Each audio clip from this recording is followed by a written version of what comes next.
What's up, guys? Welcome to Daily Dose of Reddit. This is your host, Zach, and today's subreddit is r/IDontWorkHereLady. This story is called Just Because I Work With Them Doesn't Mean I'm Working, and you're at the wrong store. Hi, Reddit. I work at a pet store, and it's also where I get all my cat food from. I usually pick it up at the end of my shift, however, I forgot to do that the other day and wasn't on for 2 days, so I dropped by to get it back. I walked into the store, and it was fairly empty. So I had a quick chat with one of my coworkers, explaining what I had done with my order. He jokingly told me that they sold all of my food, and I said to him jokingly, "Damn, you're an awful coworker. I'll just get you fired, it's fine." He laughed and replied, and then a customer came to ask him a question. I headed to the aisle to pick up my food order when the customer approached. Here's the cast. Annoying customer. Me, coworker. Excuse me, hello? I assumed she was not talking to me, as I was not in uniform and was putting the cat food into my basket.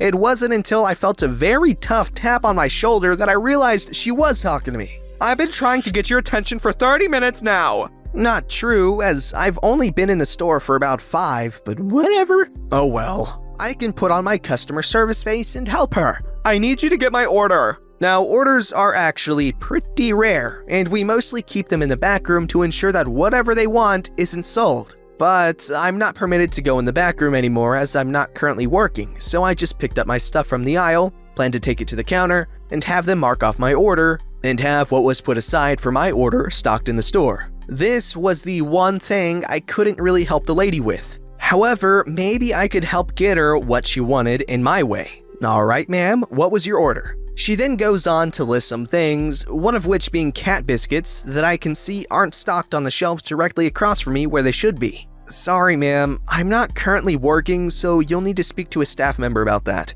as your order is being held in the back room. Excuse me? You just called him a coworker. Yes, I do work here, but as your order would require me to go to the back room, and I'm not currently on, I don't have access to it. Well then, why did you call him a coworker? I work with him, but I'm not working right now. Do you know what coworker means? It means you are working with them. You should refer to them as your friend from work so customers know you're not working. I thought my blue jacket would give it away because it looks nothing like the orange uniform, but okay. What? He is your coworker when you're working, and not when you're off. What are you, thick? I'm going to find a competent worker who can help me. Good riddance. I think, just as my friend from work comes into this aisle, probably to have a chat with me. Yo, go to the back room and get my order. Hello. I'll do that for you now, if I could just speak to my coworker for a second, as our system seems to have blacked out for a bit, and I'll need her help fixing it. And as the word coworker left his mouth, I saw annoying customer's small brain kick in and all the small cogs beginning to turn. Does anybody have a dictionary around here? She is not your coworker. I work with her, just not currently. OP, could you please help me fix the system? So I went over to the computers, fixed them, and saw that for some reason, she didn't have an order placed. Usually, our shop will send her a confirmation email with a code for us to scan. However, she claims to have left her phone at home and tells us her email, which doesn't exist in the system. Sorry, ma'am, your email isn't in our ordering system. Is there another email you may have used, or maybe a phone number? Are you thick? I order from other pet store name all the time. Yes, but this is name of my store, and we can't seem to find you in the system. This isn't other pet store name? No, ma'am. The nearest one is location, I believe. And with that, the woman just left. That's what we call irony, because she's calling them thick and stupid, but she's the thick and stupid one. Thick and stupid woman. This story's called, You Sure You Want Me to Do That, Officer? Wrong department, buddy. So, I worked for the IT help desk of our local city council, when one early morning at around 5:30 a.m., my mother stormed into my room, scaring the crap out of me and my cat. Half asleep, I asked why she was screaming at me. Clearly in a panic, she told me that the police were on the phone asking for me. Now, I won't go into detail, but suffice to say, my first thoughts were, what did I do now? And I didn't do anything, did I? Still half asleep, I walked downstairs and got on the phone and vaguely asked, Yes. I got a reply along the lines of, God damn it, it's always the same with you guys. Don't you know it's market day? Yeah, every Wednesday, isn't it? It is every Wednesday, has been since around 1302 AD. What? Are you gonna stop making a joke out of this? Me slowly starting to wake up completely. Yeah, no, I just do get police cutting me off angrily. Your car is on the market square, and they can't set up their stalls, damn it! Get over here now and move this damned car! The IT department was next to the market square, so sometimes the car did indeed stay parked there overnight. Me really having issues with people screaming at me? No problem. Be right there. Now, usually I rode my bike to work, but seeing as it was clearly a pressing matter, I asked my dad, who had awoken from my mother's frantic behavior, to drive me to the market square. On the way there, I explained the situation and my dad couldn't help but give a chuckle and told me, "Don't do anything stupid." To which I gave him a smile, shrugged with a Han Solo-esque grin, and told him, "Hey, it's the cops." My father snickered and shook his head, knowing that doing something stupid was somewhat my middle name. If a police officer tells you to do something, you do it, right? We arrived at the market, where people were already setting up stalls to prepare for market day, except for where I spotted the car of the IT hardware department, and about 15 meters behind it, a police car with its lights flashing. I got out and slowly walked over to the two officers that were standing near their car. One of them immediately launched into a tirade about how we were all the same and how we IT guys always thought we ran things. Which, basically, we did, including their IT. Once he paused, I calmly asked him what he wanted me to do. Again, he blew up nearly screaming, "Move that fandangling car!" Not wanting there to be any doubts, I asked if he was sure. And he truly nearly lost it, screaming incoherent words like a-hole, arrest, jail. Okay, calm down, I'll do it. If you insist, let me go up to the office and look for the keys. So off I went. I went to our offices where I was met by our clean/coffee lady, who asked why I was in so early. So I explained the situation and that the hardware department's car was on the market square again. Confused, she asked me, "But that's not your department, is it?" To which I sighed. Nope. Do you know where the keys are? So together we looked for the keys, which we found rather quickly. I asked if she'd accompany me down because the police were making me nervous, which she kindly and graciously did. Upon getting back down, it was clear that the angry one hadn't calmed down and that I'd probably taken longer to go get the keys than he wanted. In quick strides, he walked up to us, and without a word, I tried to hand him the keys, which he didn't notice because he screamed in an angry and high-pitched voice, "Move that damned car!" At this point, our cleaning coffee lady looked at me and said, "But you..."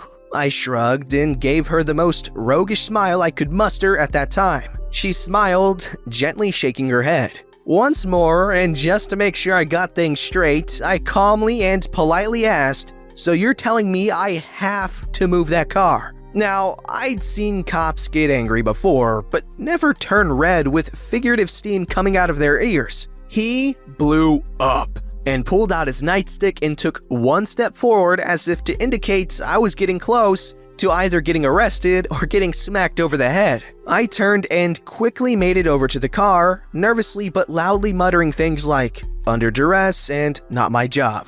I got in the car, fumbled with the keys somewhat, and in 3 or 4 tries started the car. I waited about a minute and then the car sputtered forward and stopped. I tried again the car sputtered, but then it took off like a freaking rocket. All I remember from the short drive is seeing our cleaning/coffee lady bursting out laughing as I passed her just before I plowed into the police car. As I was getting out, somewhat dazed, I saw the 2 police officers stand there, white as sheets and utterly perplexed. I stammered at them the immortal words, I don't know how to drive, man. I just pick up phones and help people." So yes, they'd called the only person in all the IT departments that didn't have a driver's license and just worked on the phones. And one that doesn't really like the police nor getting woken up hours before I have to get up. I suffered no consequences as there were CCTV cameras filming it all, with audio, which I of course knew, and our cleaning/coffee lady clearly heard the cop order me to move the car.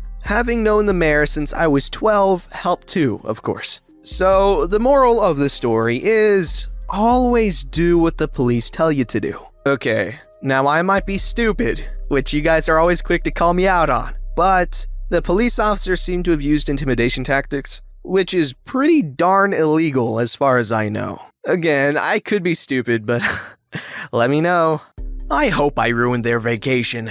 20 years ago, I worked IT for a show ticket company. We had a number of manned kiosks throughout the casinos in the city. A big portion of my job was setting up and replacing computers at these locations. We got a call from one of our bigger locations that the new ticket agent was starting but didn't have a workstation. After some back and forth with HR, someone dropped the ball and didn't tell IT. Surprise, surprise. I'm told to set up a new spot at the counter next to the other ones. I get down there and the spot was already being used by another company giving tours. Apparently, no one told the hotel, who was supposed to tell her to move. But luckily, the other spot on the other side of her was open, and I helped her move all of her stuff. I set up the new computer, CRT monitor, and a big ticket printer. It was the size of a medium PC tower, printing out airplane ticket-sized tickets. Basically, it was clear as day that I was setting up hardware. There was a line to the left of me for my company's agents, and a line to the right of me for the other company. The setup is not communicating back to HQ, and I'm on the phone with a coworker, unplugging and replugging in the equipment, rotating everything around, and checking for the right links, etc., etc. During this troubleshooting ballet, an older couple has walked up to talk to me about something vacation-related. I should have mentioned, it's Casual Friday, so I'm wearing a Billabong brand shirt with blue jeans. The agents to my left are in uniform. The agent to my right is in uniform. I'm in the middle looking like a high schooler trying to fix the computer before dad gets home. I finally see them standing there, and before I can tell them, "Sorry, I'm setting up a new system, you'll have to go to the line over there," Mr. Grumpy says, "Are you gonna help us or are you just gonna stand there?" I'm 20, angry at computer, and it's Friday. I'm just gonna stand here because I'm the PC tech. "Oh, we got a real smart ass here." Yep. At this point, Mrs. Grumpy decided to jump in, waving her finger and yelling at me with a voice that was rougher than gravel. I don't remember exactly what she started out saying, mainly because her voice was so rough I couldn't understand it. It did end with her demanding my company's phone number so she could get me fired. I gave her an AOL dial-up number that I remembered for some reason. After they stormed off, probably to have another smoke with that voice, a customer in the agent's line next to me said, "I'm not a bright guy, but you obviously aren't selling show tickets or tours." I got back to HQ and told my coworker. He did scare me a bit, saying, "If they're angry, they'll go to the hotel. Who will lead them to us?" That didn't happen, but that did make me a bit wiser about being a smartass. Oh yes, I love, people that are like that because, they really don't have to kiss the customers' butts because, they don't work at the hotel. So what are they going to do? They're going to be like, "Hey, that man was so mean to me." "Oh, were you being a jerk?" "Yeah, okay, I don't care."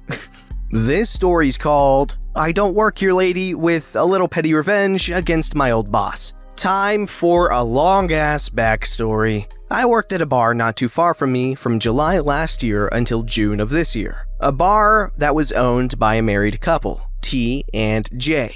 I had actually enjoyed working there as a cook and was regarded as one of the good ones, which was sad considering only 3 out of 8 cooks were considered good, and I was the only good cook who worked nights. T was the kind of boss who emanated the my way or the highway attitude and tended to have a meltdown whenever something didn't go her way, or God forbid, she had to fill in for an employee who couldn't work that day. And man, did she make it obvious that she hated working at the place she owned. Last April, I decided to look for a new job so that I could get a little more money since bar cooking isn't exactly the highest paying job ever. But I decided to give a 2 months notice for the sake of the kitchen manager finding someone who could replace me just because I didn't want to leave the kitchen knowing that crap employees were going to be left for nights to defend for themselves. Surprise, surprise, he didn't. He was not too thrilled about me, one of the good cooks, leaving.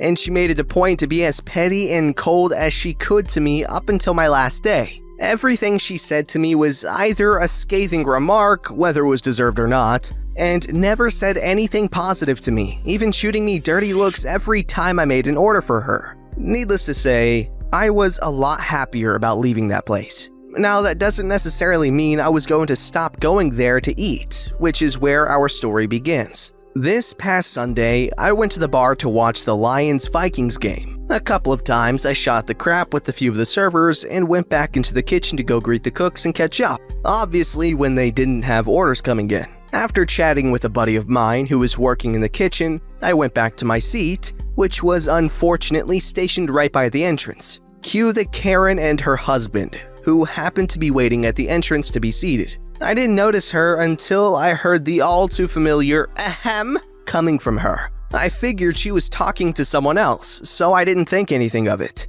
Then I felt a tap on my shoulder. Oh, great. What? Excuse me, aren't you gonna seat us? Great, they thought I was a server. Ma'am, I don't work here. Karen, looking puzzled. But I just saw you come out of the kitchen and talking with the servers. Your point is? Your clothes even look similar to theirs. How are you not an employee? I guess that was partially my fault. While cook uniforms were black t-shirts and jeans, which I had on myself, their shirts have the bar's logo splashed across the torso. I was wearing a plain black shirt with jeans. Ma'am, seriously, I don't work here. I don't have anything resembling the bar on my clothes. That shouldn't matter. Now hurry up and sit us before I complain to the manager. I'm thinking to myself that this whole situation shouldn't have even been possible in the first place. That no one is that persistently dumb, but then again, I found out about this subreddit and noticed how common it is for people to really be that dumb. So as idiotic as the situation was, I was laughing on the inside about how I managed to get an IDontWorkHereLady moment myself. Go ahead, she's right over there. I point at T, who is begrudgingly waiting tables. Karen waved her over and T came near us. Yes, how can I help you? Your server refused to seat me and claimed he doesn't work here.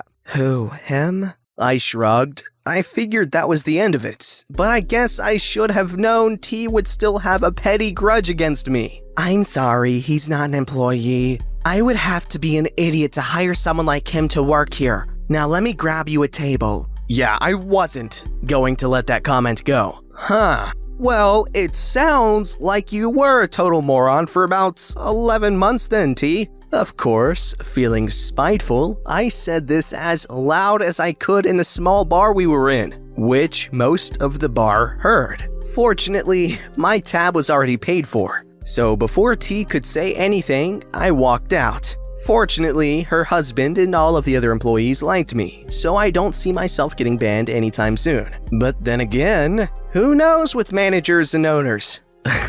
Okay, honestly, that she walked into that one. She set it up and walked right into it. Don't forget to like, subscribe, and hit that bell to never miss an episode.